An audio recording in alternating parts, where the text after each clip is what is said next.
آج ہم ایک کافی دلچسپ قانونی معاملے کا جائزہ لے رہے ہیں۔ یہ پاکستان میں ضمانت کے جو اصول ہیں نا، ان کو سمجھنے میں بڑی مدد دیتا ہے۔ یہ 1995 کا سپریم کورٹ کا فیصلہ ہے، طارق بشیر بنام ریاست۔ جی، اس کیس کی خاص بات یہ ہے کہ اس میں ایک ہی ہائی کورٹ کے دو جج صاحبان کے فیصلوں میں تضاد تھا۔ مطلب ایک جج نے کچھ ملزمان کو ضمانت دے دی اور پھر بعد میں اسی ہائی کورٹ کے دوسرے جج نے وہ ضمانت منسوخ کر دی۔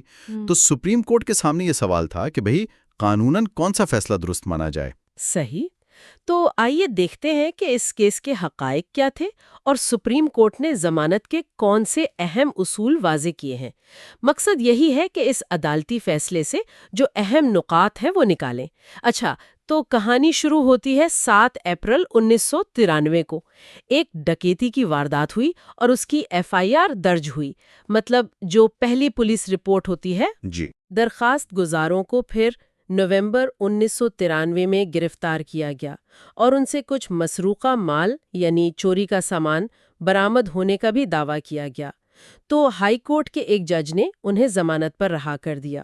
ہاں، لیکن پھر جیسا آپ نے شروع میں بتایا، اسی ہائی کورٹ کے ایک اور جج نے 5 اگست 1994 کو یہ ضمانت منسوخ کر دی اور اسی منسوخی کے خلاف پھر سپریم کورٹ میں اپیل دائر کی گئی۔ اوہ، تو بنیادی قانونی سوال یہ بن گیا کہ کیا ایک ہی عدالت کا دوسرا جج پہلے سے منظور شدہ ضمانت کو آپ کہہ لیں کہ صرف رائے کی تبدیلی کی بنیاد پر منسوخ کر سکتا ہے بغیر کسی نئی اور ٹھوس وجہ کے؟ یہ تو بڑا اہم سوال ہے۔ بالکل بالکل یہی سوال تھا۔ سپریم کورٹ نے پھر اس موقع پر ضابطہ فوجداری یعنی CRPC کی دفعات 496 اور 497 کا حوالہ دیا اور ان کے ذریعے ضمانت کے جو بنیادی اصول ہیں ان کو دوبارہ واضح کیا۔ دیکھیں، دفعہ 496 کے تحت جو قابل ضمانت جرائم ہے نا، ان میں ضمانت ملزم کا حق ہے۔ یہ کوئی عدالت کی مہربانی یا رعایت نہیں۔ اچھا۔ اور عدالت کو یہ بھی دیکھنا چاہیے کہ اگر ملزم ضمانتی مچلقہ یعنی کوئی گارنٹی یا رقم نہیں دے سکتا تو ذاتی مچلقہ پر رہائی کا سوچے تاکہ جیلوں پر غیر ضروری بوجھ نہ پڑے۔ صحیح۔ اور جہاں جرم ناقابل ضمانت ہو یعنی دفعہ 497 کے تحت، وہاں کیا اصول ہے؟ جی، وہاں صورتحال مختلف ہے۔ وہاں ضمانت عدالت کی ثوابدید ہے یعنی ڈسکریشنری پاور ہے، وہ ملزم کا حق نہیں رہتی۔ اس میں بھی مزید 2 قسمیں ہیں۔ پہلی تو ہیں سنگین جرائم، جیسے جن کی سزا موت ہو، عمر قید ہو یا 10 سال تک قید ہو۔ ان میں اگر عدالت کے پاس یہ ماننے کی معقول وجوہات ہوں کہ ہاں بھائی ملزم نے یہ جرم کیا لگتا ہے، تو ضمانت نہیں دی جائے گی۔ لیکن یہ یاد رہے کہ یہ صرف ایک ابتدائی سرسری جائزہ ہوتا ہے، کوئی مکمل مقدمے کی سماعت نہیں ہوتی اسٹیج پر۔ ٹھیک ہے۔ اور دوسری صورت کون سی ہے؟ دوسری صورت ہے ان جرائم کی جن کی سزا 10 سال سے کم ہے۔ ان میں اصول یہ ہے کہ ضمانت دینا نارمل بات ہے اور انکار کرنا ایک ایکسیپشن یعنی استثناء ہے۔ انکار صرف خاص حالات میں ہوگا، جیسے لگتا ہو کہ ملزم بھاگ جائے گا یا وہ گواہوں کو ڈرائے دھمکائے گا، ثبوت خراب کرے گا یا وہ کوئی عادی مجرم ہے۔ سمجھ گئی۔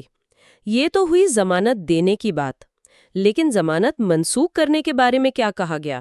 یہ تو بہت بڑا قدم ہے، کسی کی آزادی واپس لینا۔ آپ نے بالکل صحیح کہا، یہ بہت سنجیدہ معاملہ ہے۔ عدالت نے بہت واضح کیا کہ ضمانت منظور کرنا ایک الگ چیز ہے اور اسے منسوخ کرنا وہ بالکل دوسری بات ہے۔ ایک بار ضمانت دے دی جائے تو اسے کینسل کرنے کے لیے انتہائی ٹھوس اور غیر معمولی وجوہات درکار ہوتی ہیں۔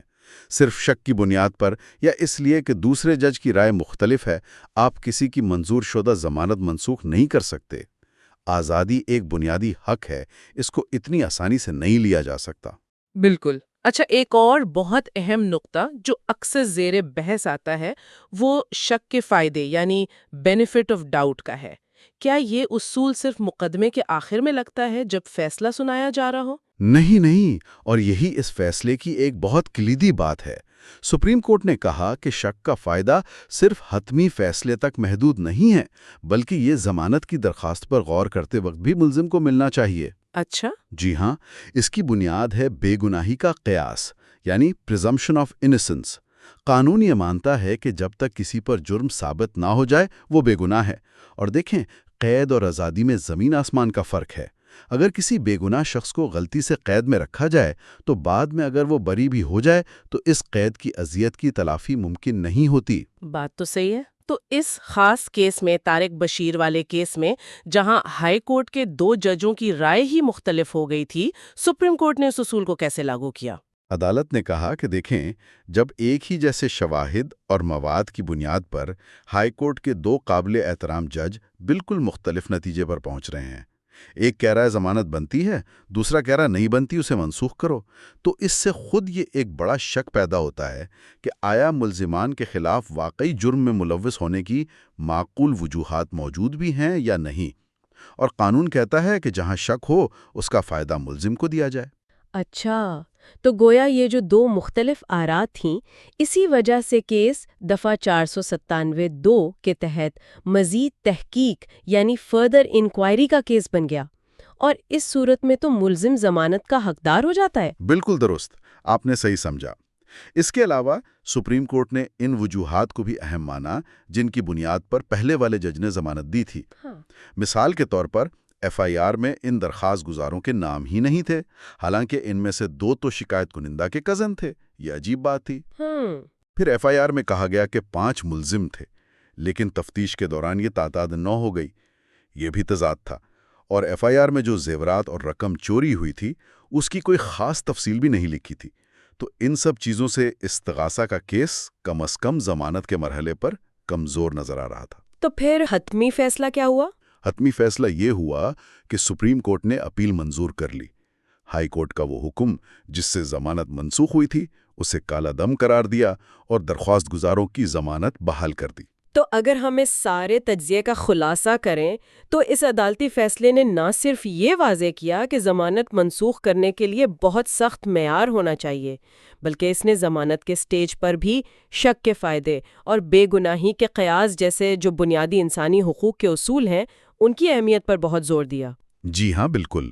اور اس نے نظام انصاف کے کچھ عملی پہلوؤں کی طرف بھی توجہ دلائی، جیسے جیلوں میں قیدیوں کی بڑھتی ہوئی تعداد کا مسئلہ ہے، اور یہ کہ خاص طور پر قابل ضمانت یا کم سنگین جرائم میں ذاتی مچلقوں کی حوصلہ افزائی کرنی چاہیے تاکہ یہ بوجھ کچھ کم ہو سکے۔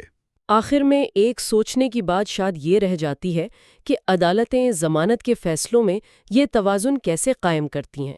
ایک طرف تو معاشرے کو جرائم سے بچانا ہے، متاثرین کو انصاف دلانا ہے، اور دوسری طرف ملزم کے بھی تو بنیادی حقوق ہیں جب تک اس پر جرم ثابت نہ ہو جائے۔ یہ توازن قائم رکھنا یقیناً عدالتی نظام کے لیے ایک مسلسل چیلنج ہے۔ یقیناً یہ ایک بہت نازک توازن ہے۔ You are watching Legal Gupshup and GK with MD, your source for legal, historical, and breaking news. Don't forget to like, subscribe, and share for more informative content.